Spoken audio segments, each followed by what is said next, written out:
नमस्कार, मैं हूं आपके साथ पूर्वी राय और आप देख रहे हैं इंडिया समाचार। रामपथ के निर्माण में व्यापारियों के मुआवजे को लेकर सपा के पूर्व राज्य मंत्री पवन पांडे की प्रेस कॉन्फ्रेंस।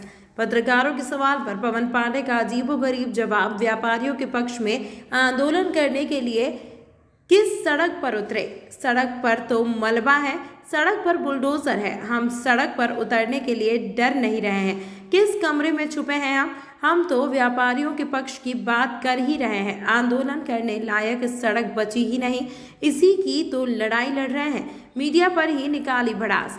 जितना आप लोग भाजपा को दिखाते हो उतना अयोध्या के व्यापारियों को दर्द दिखा दो, अयोध्या के व्यापारियों का भला हो जाएगा। बगैर सड़क पर उतरे ही व्यापारियों के चेहरे पर मुस्कान आ जाएगी।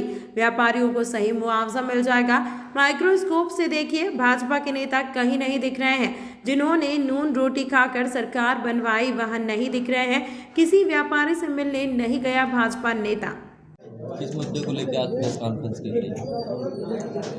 आज अयोध्या में व्यापारी समाज का लगातार भारतीय जनता पार्टी की सरकार में नियुक्त अधिकारियों द्वारा उत्पीड़न किया जा रहा है। आज जब अयोध्या का व्यापारी इतनी बुरी स्थिति में है कि उसका मकान और दुकान जा रहा है, उसके कारोबार पर, उसके जीवन के सपनों पर बाबा जी का बुलडोजर चल रहा है और केवल 75,000 लाख 1.5 लाख रुपया मुआवजा मिल रहा है, जिससे वो दोबारा अपने व्यापार को स्थापित नहीं कर सकता। ऐसे बुरे समय में भी भारतीय जनता पार्टी की सरकार में जो अधिकारी यहाँ पर नियुक्त हैं, वो व्यापारियों के साथ लूट कर रहे हैं। व्यापारियों से जो मुआवजा उसमें भी लेन देन का काम कर रहे हैं। ऐसी शिकायत मुझे व्यापारी बंधुओं ने की है।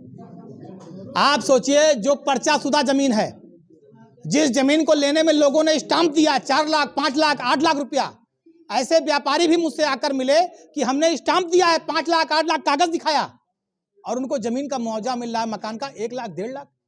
आप सोचिए कि 1 लाख 1.5 लाख जितने का स्टाम्प लगा उतना भी मुआवजा नहीं मिल रहा व्यापारी बंधुओं को। यह स्थिति है भारतीय जनता पार्टी की सरकार में। आज इससे दुखद क्या होगा कि इन्हीं व्यापारी बंधुओं ने चुनाव के समय भाजपा की सरकार बनाई। यही व्यापारी बंधु मुझे इस बात को कहते हुए बहुत दुख हो रहा है कि यही व्यापारी बंधु गाना गाते थे, नून रोटी खाएंगे, बाबा की सरकार लाएंगे, बुलडोजर को जिताएंगे। और जब भाजपा की सरकार बनी तो बुलडोजर को दुल्हन की तरह सजा के उस पर डांस किए और आज मानवता मर गई भारतीय जनता पार्टी की। जिन व्यापारियों ने आपके लिए इतने उत्साह से खुशी मनाई हो, जिस बुलडोजर को जिताकर उन्होंने अपनी तरक्की के सपने देखे थे व्यापारियों ने, आज वही बुलडोजर व्यापारियों के सपने पर चल रहा है, व्यापारियों के मकान और दुकान पर चल रहा है, व्यापारियों के कारोबार पर चल रहा है, व्यापारियों की भविष्य की तरक्की पे चल रहा है, उनके माता पिता की दवाई पे चल रहा है, बच्चे की फीस पे चल रहा है। इससे बड़ा दुर्भाग्य कोई अयोध्या के व्यापारियों का नहीं हो सकता। मैं माननीय मुख्यमंत्री जी से, देश के माननीय प्रधानमंत्री जी से मांग कर रहा हूं कि व्यापारी बंधुओं का ध्यान दीजिए। जिस तरह से आदरणीय अखिलेश यादव जी ने एक्सप्रेस वे बनाते समय सर्किट रेट बढ़ाया, सर्किट रेट बढ़ाकर 4 गुना मुआवजा दिया, उसी तरह मैं चाहता हूं माननीय प्रधानमंत्री जी, माननीय मुख्यमंत्री जी, आप अयोध्या के जो भी कारोबारी जिनकी मकान दुकान जा रही है, सर्किट रेट बढ़ाकर 6 गुना ज्यादा मुआवजा दीजिए, जिससे दोबारा अपने व्यापार और कारोबार को यह स्थापित कर सके।